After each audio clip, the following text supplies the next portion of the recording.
perfect moral society of the elite Godhead.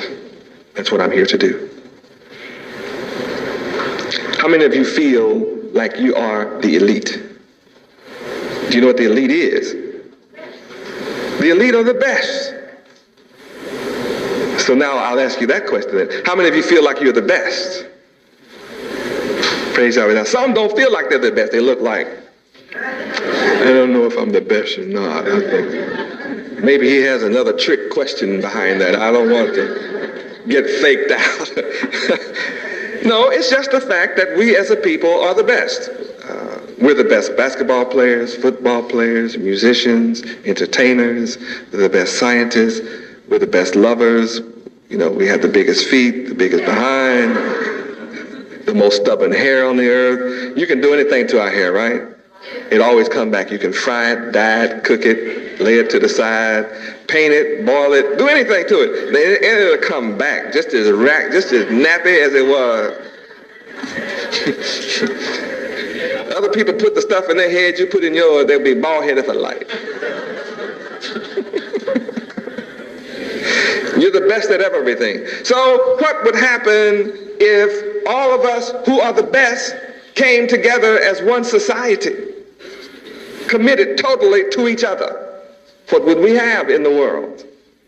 The best elite society on earth. How many can understand that? How many understand that the only thing that is preventing us from ruling the world is we're divided against each other? We just refuse to get along. How many understand that? How many know that if we come together, that'll get it?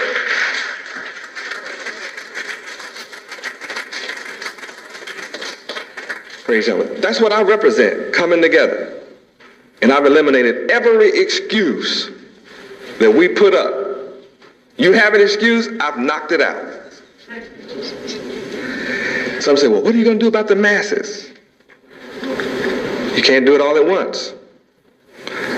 The masses need a head. Who's the head? The elite Godhead. That's who. You don't want a fool head, right?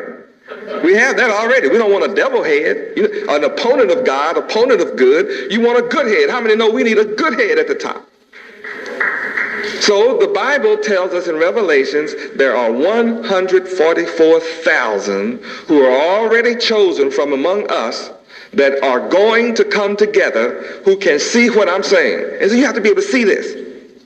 And when you can see it, it means you are already conscious enough to lay aside every excuse that exists in your head and other people's head and say, okay, let's go. And we make it happen. And I'm only interested tonight in meeting those who are ready to make it happen. Is anybody in here ready to make it happen? That means unity. You got to lay it down. You say, if we could only get together, who you think is going to get together beside you? You want everybody to get together but you? See, what black people need to do is get together. You just raise your hand. Then I said, are you ready?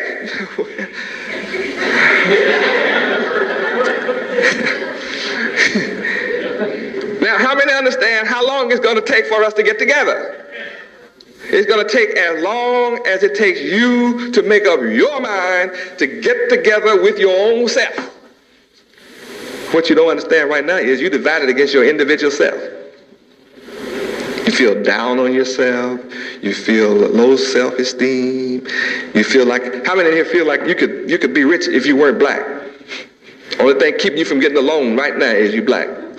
You could go to the bank and get all the money if you weren't black. Quit lying, raise your hand. You know you feel like if you weren't black you could make it.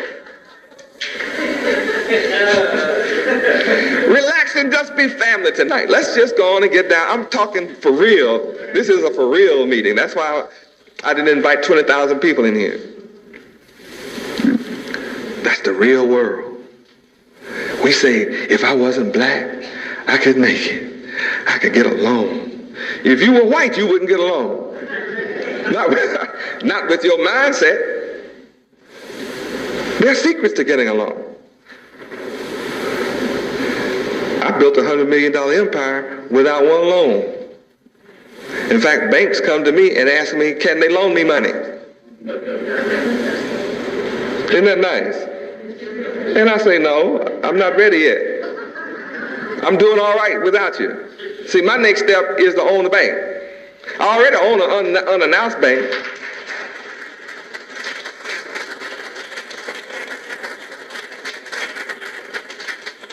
I'm proud of every black man and black group that owns a bank. But see, that bank don't belong to me and you. It belongs to them. That's called individualism, isn't it? See, I'm building the national bank owned by you who are ready, who can't see anything wrong with that. Let's speak about education for a moment. I've heard all over America, more than school days. I've heard more than whoever this one, Lean on Me. And how many of you saw those movies? Lean on Me and perhaps School Days. You saw some of that? It's kind of sad, isn't it? Say, we should control our own school. Well, why don't you? If they're yours. Why don't you control them if they're yours? I built the school, Yahweh University. I control it. We as teachers control it. Guess what? Every single textbook is written by us, printed by and published by us. Every picture in every single book we have is black, just like us. And no one can censor it. And no one can dictate what goes inside those textbooks but us. That's the freedom we have in America. And our children who are 5 years old, 6 years old, will tell you up front that they attend Yahweh University. They're not in grade school, they're in a university. Learning universal knowledge, universal principles that you don't get after going through a doctorate degree. They get it. Why? Because we who control it allow them and afford them that opportunity. They count higher than any of you can count. Can you count the vegetarian? Most of us, if we were put in a room with $1 bills and say, count accurately $1 million and you can walk out, most of us would be counting the rest of our life. See, I think that was, I think that was 999,000. Well, let me see, you have to start all over again because you don't know where the mistake is and how you get there, right? And then if you were given $1 million, white folk would have it back in 30 days. How many of us would give Mama some if she's still here? Don't lie, you know you would give. You wouldn't be able to go home for Christmas if you didn't give Mama some. You my kid and you didn't bring me some money. What kind of ungrateful kid are you? You say, okay, Mama, okay, here's some money. Buy Mama a bigger house, a better house, because you appreciate how Mama been. Buy a Rolls Royce.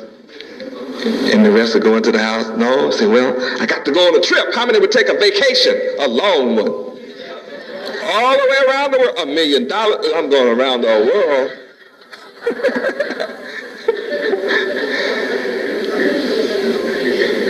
1 year from today that I give you $1 million, you lose your house and the car because you can't pay the taxes or buy the tag and get the insurance.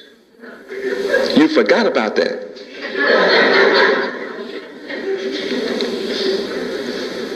That's my people. And most of you who say, yeah, I know what to do, I'll invest it. There's a lot of people out there, some white folk got some tricks for you and your investment scheme. Yes. Yahweh University is totally an independent school. Out of that school comes the graduates, as you saw on film. We had 15 graduates. They all walked into a $5 million enterprise. They own it. They run it. I opened it for them. I put $300,000 cash in the stock and bringing in the equipment, updating everything. They were trained and they walked out of Yahweh University at age 17 straight into management. Straight into management.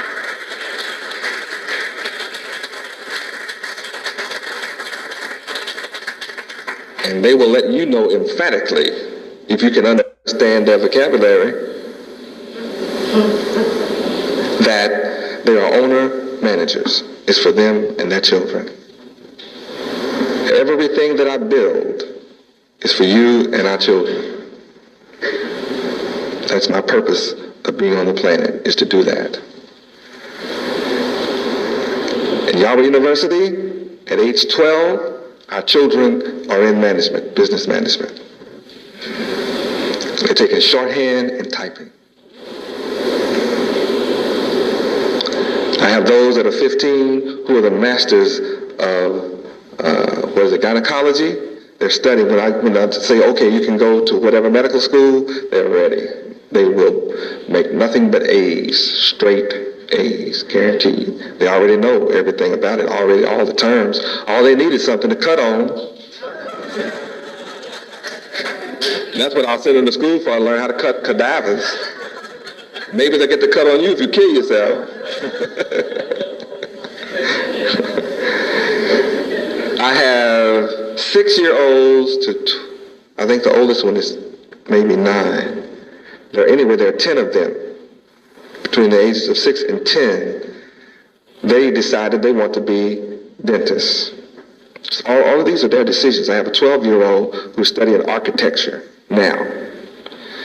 He's 12 years old, and he is reading the college architectural books now. He's already taught himself mechanical drawing, etc.